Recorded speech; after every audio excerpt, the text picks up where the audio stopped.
Halo, selamat hari Jumat Agung. Bang Herman, hari ini apa kabar Bang? Saya luar biasa dan antusias banget. Bagaimana dengan Intan? Saya juga sehat hari ini dan saya juga semangat karena kita bisa memperingati Hari Raya Paskah bersama walaupun Wow. secara online. Dan saya juga berharap dimanapun saudara berada, saudara juga bisa sehat selalu. Yes, hari ini Jumat Agung. Tentu banyak yang harus yang kita saksikan. Kira-kira apa saja yang ditampilkan hari ini kan Intan? Hari ini kita akan melakukan perjamuan kudus secara bersama-sama Bang. Oke. Jadi saudara dimanapun saudara berada, saya berharap saudara bisa mempersiapkan roti dan anggur perjamuan Oke. supaya bisa dapat melakukannya bersama-sama dengan kita. Nah, setelah itu kita akan menyaksikan beberapa video dari beberapa jemaat dan juga kita akan mendengarkan sharing firman Tuhan. Dan setelah itu yang paling semangat Bang, kita akan makan siang online di jam 11.30 bersama-sama. Wow, ternyata bukan sekedar firman Tuhan dan ibadah yang online, makan juga online. Bagaimana saya dapat menyaksikan ini bisa bergabung bersama-sama di online ini? Nah, kalau misalnya Bang Herman dan saudara juga mau bergabung, pasti saudara dan Bang Herman sudah mendapatkan pesan dari gereja yang berisikan tentang link untuk bergabung. Saudara bisa mendownload aplikasi Zoom di handphone saudara. Oke. Setelah itu klik link yang ada dan saudara bisa langsung bergabung. Nah, misalnya kalau saudara belum menerima pesan, saudara bisa mengklik link yang ada di kolom deskripsi di bawah ini. Wow, sepertinya saya tidak sabar lagi menunggu menyaksikan acara ini. Baiklah, kalau begitu mari kita menonton bersama-sama. Selamat menyaksikan.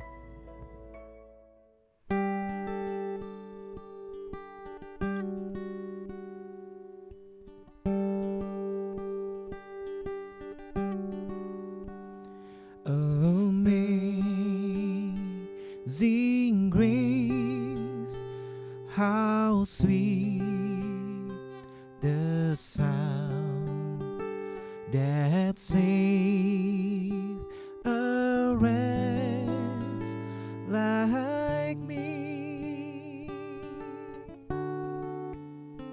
I once was lost, but now I'm found.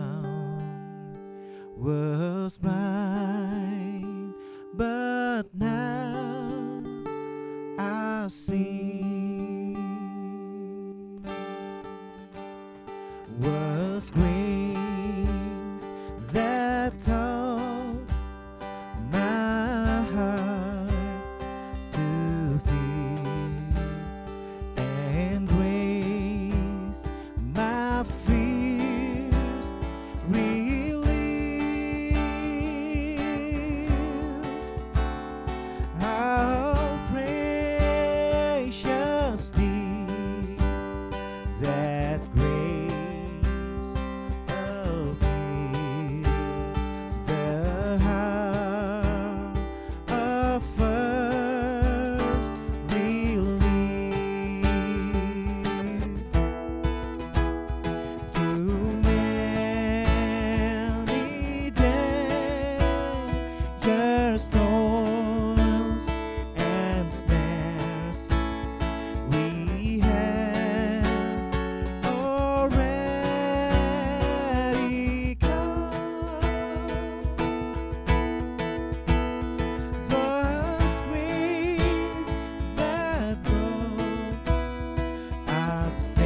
By your grace I see.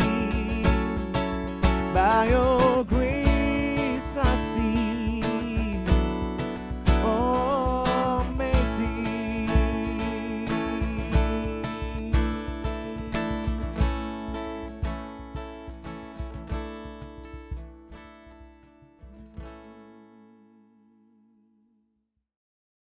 Halo, apa kabar semuanya? Kita kembali bertemu dengan ibadah online untuk perayaan Jumat Agung.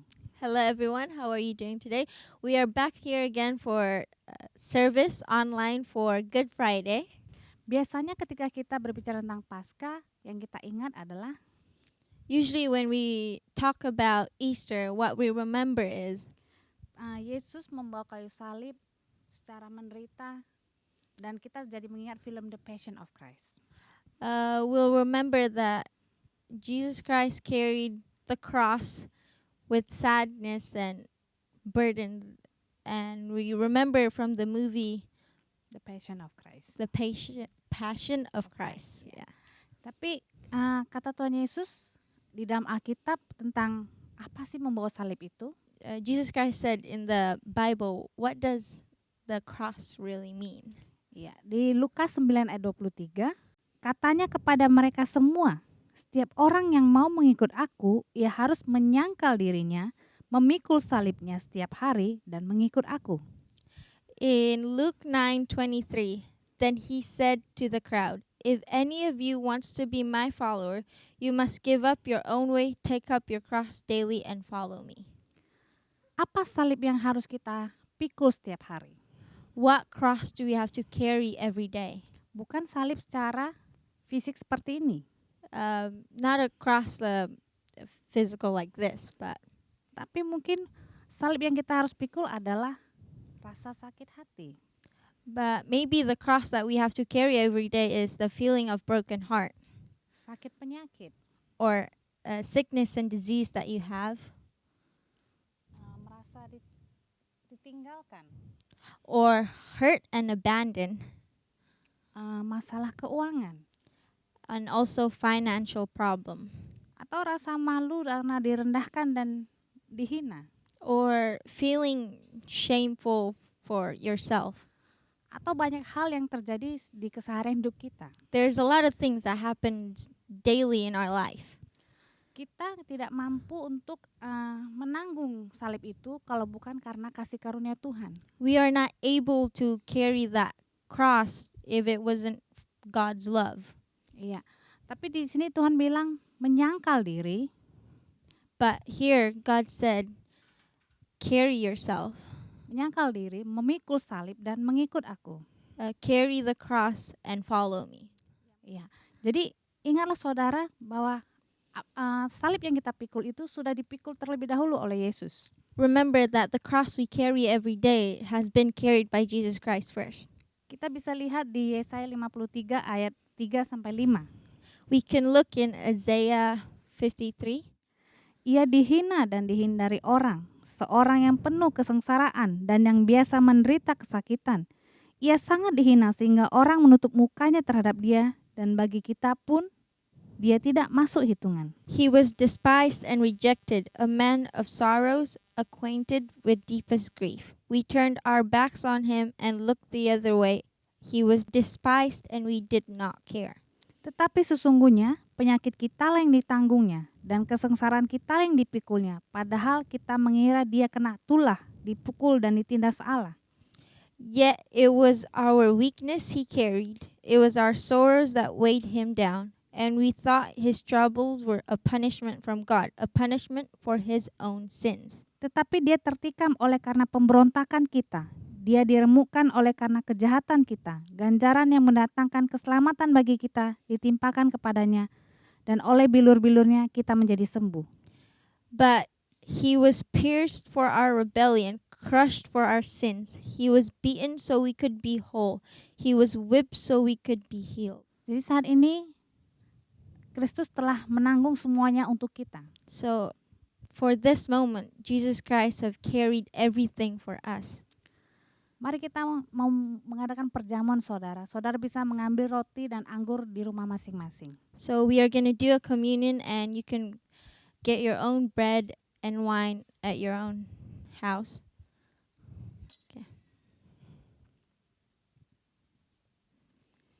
Kita baca di Lukas 22 ayat 19 sampai 20. Lalu ia mengambil roti, mengucap syukur, memecah-mecahkannya dan memberikannya kepada mereka. Katanya, inilah tubuhku yang diserahkan bagi kamu. Perbuatlah ini menjadi peringatan akan aku.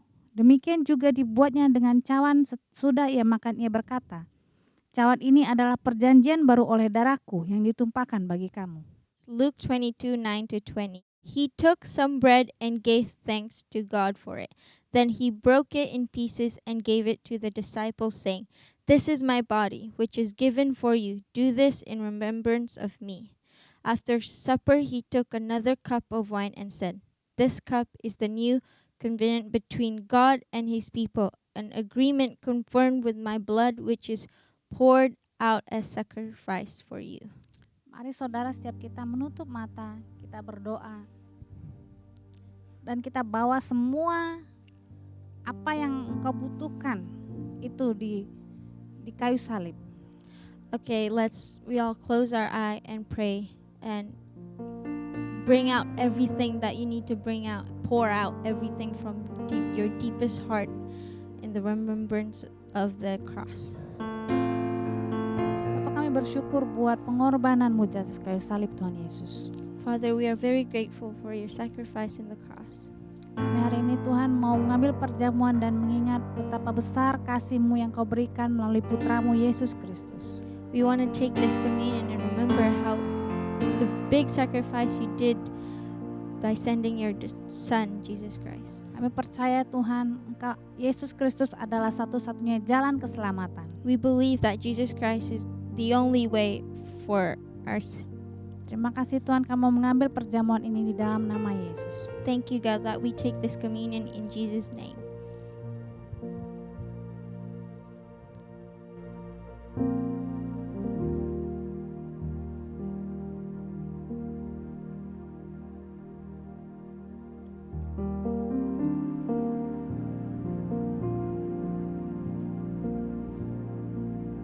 Kabar baiknya saudara, saya mau bacakan di Yohanes 19 ayat 30. Sesudah Yesus meminum anggur asam itu, berkatalah ia, sudah selesai. When Jesus had tasted it, he said, "It is finished." It is finished, sudah selesai. Apa yang sudah Yesus lakukan di atas kayu salib sudah selesai untuk saudara dan saya. What Jesus Christ did in the cross, it's finished for him and us. Terima kasih saudara, Tuhan Yesus memberkati. Thank you for today, and God bless you.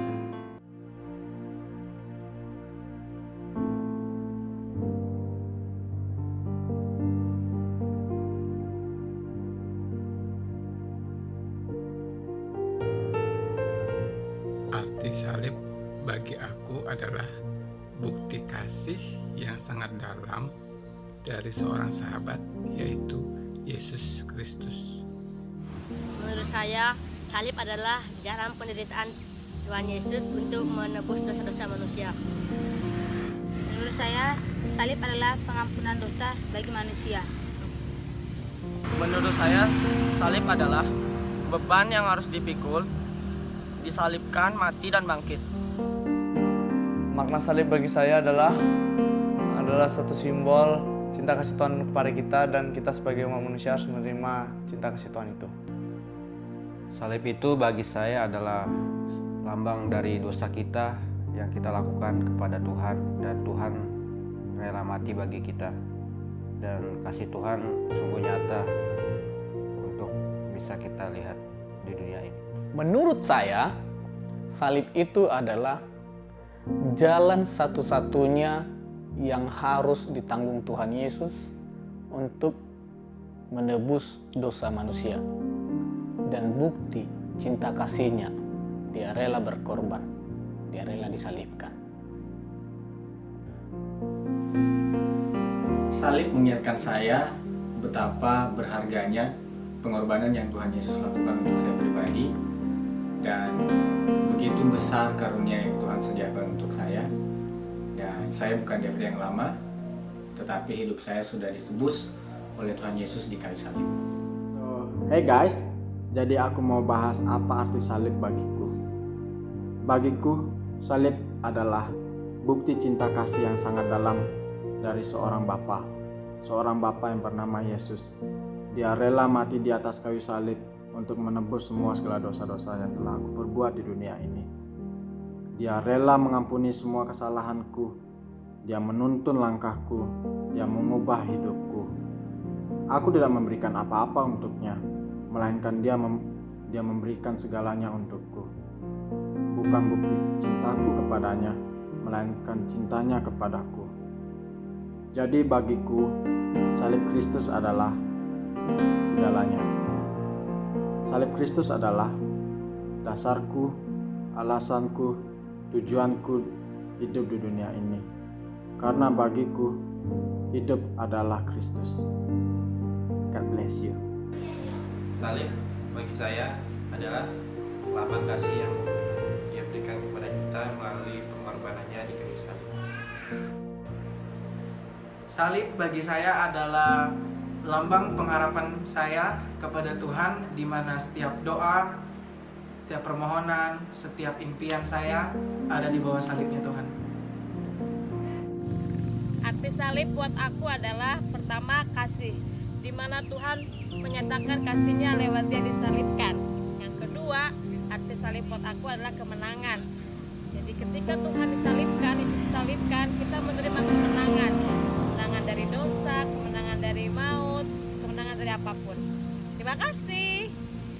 Salib buat saya itu adalah pengorbanan untuk menyelamatkan hidup saya dan saudara. Itu merupakan akses atau satu-satunya jalan atau pintu buat kita bisa dekat dengan Allah kita bisa berinteraksi dengan Allah kita bisa mengenal siapa Allah kita, dan kita bisa masuk lebih dalam lagi dalam hadirat Allah. Bagi saya, salib adalah simbol kekuatan. Simbol kekuatan Tuhan Yesus yang Dia tunjukkan ketika Dia memikul salibnya untuk menanggung dosa-dosa kita. Dan ketika kita menyatakan diri sebagai anak Tuhan Yesus, sebagai pengikut Tuhan Yesus, di situ saat itu kita akan menghadapi setiap rintangan-rintangan, melewati setiap persoalan-persoalan, dan saat itu juga kekuatan itu diberikan kepada kita. Makna dari salib menurut saya itu adalah kita harus saling menyayangi sesama kita dan Tuhan, karena Tuhan Yesus telah rela mati di kayu salib untuk mengasihi kita dan menebus dosa-dosa umat manusia. Karena itu salib sangat berarti bagi umat Kristen yang percaya. Makna lambang salib bagi saya adalah bentuk kita untuk mengasihi Tuhan dan juga sesama kita. Karena itu kita sebagai umat Kristiani, kita harus sadar betapa Tuhan mengasihi kita sebagai juru selamat kita, dan kita pun harus belajar untuk saling mengasihi sesama dan mengampuni. So to me the cross means freedom. Freedom from our past, freedom from our sinful nature, freedom from anything that would want to hold us back and limit us essentially from what Jesus has called us to, from life to the full. It means that we can live free regardless of the circumstances going on around us, and despite what any limitation that anyone would put on us, that we can live free completely because of what Jesus has done for us on the cross. Hey C3 family, miss you guys a lot. Just going to share what the cross means to me. So if we look at 1 Peter 2:24-25, it says, He himself bore our sins in his body on the cross, so that we might die to sins and live for righteousness. By his wounds you have been healed. For you were like sheep going astray, but now you have returned to the shepherd and overseer of your souls. So the cross is the place where all of the wounds of sin are healed. If you suffer from emotional wounds like guilt, anxiety, depression, grief, anger, there is healing in the cross of Christ. He wants to heal you from the devastating effects of these sins. If you will turn to Jesus and put your trust in what he did for us in dying on the cross, he will deliver you from sin's penalty and its power. Makna salib bagi saya adalah sangat dalam, yaitu pengorbanan. Di mana Tuhan Yesus itu luar biasa berkorban untuk kita semuanya. Dia menanggung segala hukuman dan dosa melalui kematiannya untuk membuat kita semua selamat dan kita layak menjadi hambanya. Begitu juga maknanya itu sangat luar biasa, yaitu kesetiaan dan kasihnya. Allah begitu kasih sehingga dia mengaruniakan anaknya yang tunggal untuk kita semuanya agar kita semua selamat dari dosa. Dia menyerahkan jiwanya dengan darahnya yang kudus dan suci sehingga kita terbebas dari maut. Seperti dalam Roma 6 ayat 3, upah dosa adalah maut, tetapi karunia Allah adalah hidup yang kekal dalam Kristus Yesus Tuhan kita. Selamat Hari Paskah. Menurut saya, makna Paskah kembali mengingatkan saya akan kebangkitan Tuhan Yesus dari kematiannya, membuktikan bahwa Allah memiliki otoritas, memiliki kuasa. Jadi apapun yang terjadi saat ini, wabah, corona, jangan khawatir, tetapi seperti pada Filipi 4 ayat 6, janganlah hendaknya engkau khawatir akan apapun juga, tetapi serahkanlah segala keinginanmu kepada Allah dalam doa dan permohonan dengan ucapan syukur.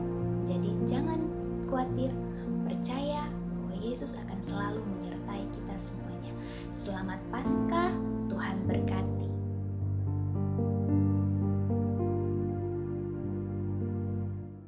Terima kasih sudah bergabung di ibadah perayaan Paskah melalui online hari ini. Gimana Kak Intan perasaannya dengan penampilan-penampilan? Saya sangat terberkati hari ini, Bang. Wow. Apalagi saya juga udah lama nggak ngeliat wajah-wajah para jemaat Ya, saya di juga. The Bukit. Dan hari ini saya melihat beberapa wajah jemaat yang sudah lama saya rindukan juga, Bang. Jadi saya sangat senang karena walaupun jauh tapi saya tetap bisa melihat mereka. Ya. Dan hari Minggu bagaimana? Masih ada kita ada ibadah-ibadah? Ya, hari Minggu, saudara jangan lupa untuk tetap bergabung bersama kami melakukan perayaan Paskah di rumah masing-masing. Dan ibadah akan ada di hari Minggu secara online jam 10 pagi. Ya, dan jangan lupa apakah juga ada persembahan yang kita lakukan, gimana caranya? Kalau saudara dan Bang Herman juga memberi persembahan, saudara bisa mengantarkan langsung ke kantor gereja ataupun juga bisa secara online dengan transfer ke bank. Dan kalau transfer ke bank, detailnya akan ada di slide berikut ini.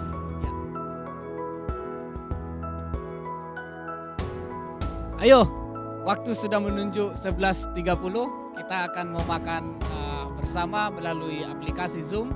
Klik link di bawah ini untuk saudara bisa bergabung dengan kami. Dan juga saudara, jika saudara mau informasi lebih lanjut, saudara bisa menghubungi kami atau mengunjungi sosial media kita di @CityTheBukit atau menghubungi nomor WhatsApp kita. Dan jangan lupa untuk subscribe video ini, like, komen, dan juga bagikan kepada teman-teman saudara. Oke, sampai ketemu di makan siang. Tuhan Yesus memberkati.